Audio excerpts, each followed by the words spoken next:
एक बार नारा हो जाए, बोले राणा पूंजा भील की, बोले राणा पूंजा भील की।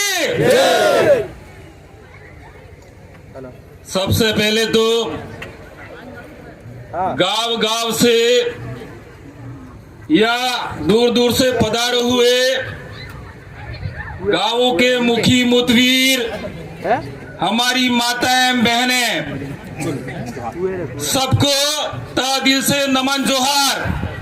साथ ही साथ हमारे आसपुर से विधायक उमेश जी डामर और साथ ही साथ हमारे महावीर जी गुज्जर भीलवाड़ा से और ग्रामीण विधायक प्रत्याशी अमित भाई खराड़ी, इन तमाम साथियों के लिए एक बार तहे दिल से नमन जोहार करता हूं।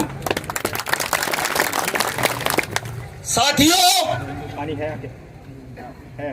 आप सब लोग जानते हो कि लंबे टाइम से एक आदिवासी परिवार जो संगठन बना, उसकी बदौलत से आदिवासियों में जन जागरण लाने की कोशिश करी, जिसमें एक हमारा भाई जो मेरा दोस्त, मेरा यार शहीद हो गया समाज के लिए, आज हमारे बीच में नहीं है, लेकिन कहीं न कहीं हमें ऊपर से देख रहे हैं कि आज हमारा आदिवासी परिवार जो कारवा में चला गया, फिर भी रुक नहीं रहा है कि दादा ये तुम्हारा जो कारवा है ऐसे रुकने वाला नहीं है। जब तक बिल प्रदेश नहीं बनेगा तब तक हमारा कारवा कभी रुकने वाला नहीं है। साथियों, हमें कई बार सामना करना पड़ा जगदीश जी हमारी पूरी टीम को कि राणा पूंजा भील को यहाँ के ज्यादा नहीं, एक दो राजपूत भाई हैं, वो हमेशा हमसे डिबेट करते थे कि राणा पूंजा भील नहीं है, सोलंकी है। तो आप लोगों से मैं बार बार डिबेट करता हूं, आप लोगों को समझ में नहीं आता क्या? हमेशा मैं तुम्हारे सामने तुम्हारे बाप दादाओं ने जो किताबें लिखी है वो एविडेंस ला के तुम्हारे सामने थोप रहा हूं, फिर भी मूर्खों तुम्हें समझ में नहीं आ रहा है। हमारे परदादा माँ बाप अनपढ़ हुआ करते थे, उस जमाने में पढ़े लिखे नहीं थे। ये बात है 1576 की बात है, जब हल्दी घाटी का युद्ध हुआ। युद्ध होने से पहले मान सकते हैं कि 30-40 साल पहले एक पानावा रावा में एक राणा पूंजा सोलंकी ने भी जन्म लिया होगा, हो सकता है, क्योंकि एक दिन में कई बच्चे पैदा होते हैं भारत में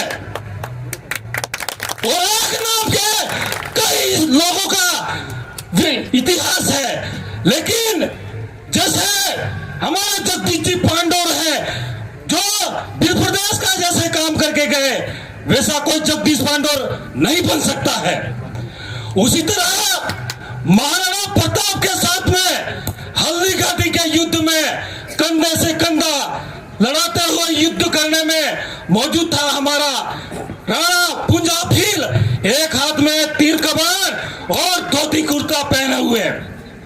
और आप लोग जो राणा पूंजा सोलंकी है उसको राजपूत साबित करने की कोशिश कर रहे हो, वो तुम्हारे कहीं एविडेंस भी साबित नहीं होते, क्योंकि आदिवासियों का मूल हथियार क्या है? तीर कमान। आप वेशभूषा चेंज कर सकते हो, तोड़िन हरजा आदिवासियों आत्माने छोड़ाड़ी को तमो आदिवासियों गोफन तोड़िया सो मोटा मोटा रजवाड़ा हो और मुगला हो, तमें यह बसावट जा और आज हमारा इतिहास खत्म करवा जा। तो आप लोगों से मैं कहना चाहूंगा कि मैंने पुस्तक नहीं लिखी है, जहां तक मैं पढ़ा 2012 जब मैं बीए कर रहा था सुखाड़िया यूनिवर्सिटी में, ये तुम्हारे बाप दादाओं ने किताब लिखी है। इसमें लिखा है पेज नंबर 170 पर कि राणा पुंजा भील पानरवा का हल्दी घाटी के युद्ध में महाराणा प्रताप का प्रमुख भील सेनापति था, उसके साथ में कई आदिवासी सूरवीर शहीद हुए थे। उसके बाद में रावण वाले सुन ले कि तुम्हारा ही बाप दादाओं ने 2016 में और किताब लिखी एनसीईआरटी की, माध्यमिक शिक्षा बोर्ड अजमेर की। उसमें लिखा है पेज नंबर 141 पर कि राणा पुंजा भील पानरवा का था, उसने 1576 में हल्दी घाटी के युद्ध में महाराणा प्रताप का साथ दिया था। और भी समझ में नहीं आता है तो सामने देख ले मेवाड़ के प्रतीक चिन्ह में कि एक तरफ धनुष लिए और धोती पहने हुए राणा पुंजा भील है और दूसरी तरफ महाराणा प्रताप है। और कल के वीडियो में देख सकते हैं आप,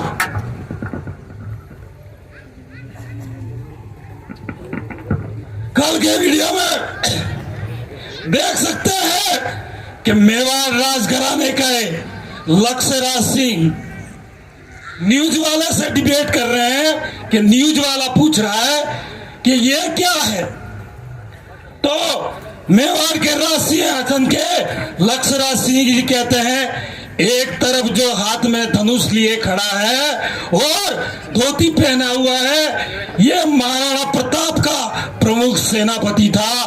गोरिल्ला युद्ध पद्धति में महाराणा प्रताप को युद्ध जिताया था, उसका नाम है राणा पुंजा भील। और दूसरी तरफ महाराणा प्रताप। इसलिए हमारे इतिहास के साथ में छेड़खानी करने की कोशिश मत करना। ये तो आज मैं एक लाया हूं किताब, 2 लाया हूं, मेरे पास में ऐसा कई एविडेंस है। अगर मैं चला जाता हूं उसके बाद में मेरे घर पे जाना, ऐसे पोथियां पड़ी हैं, वो आप आने वाली पीढ़ियों को उन किताबों को पढ़ाना और दिखाना कि हमने नहीं लिखी, इनके बाप दादाओं ने किताबें लिखी है। आज 2 लाया हूं, आने वाले समय में तुम्हारे दादाओं के द्वारा लिखी हुई 5 किताबें लाऊंगा। तो हमारे इतिहास में छेड़खानी करने की कोशिश नहीं करे। पहले भी कह के गया था और आज भी कह के जाता हूं, राणा पुंजा के इतिहास को बदलने वालों को उनसे डिबेट करने के लिए आज भी मरते दम तक दिनेश दामा तैयार रहेगा लड़ने के लिए। जय जोहार, जय आदिवासी, जय वीर प्रदेश। हार्दिक जोहार, धन्यवाद। दिनेश जी ने बहुत ही ओजस्वी तरीके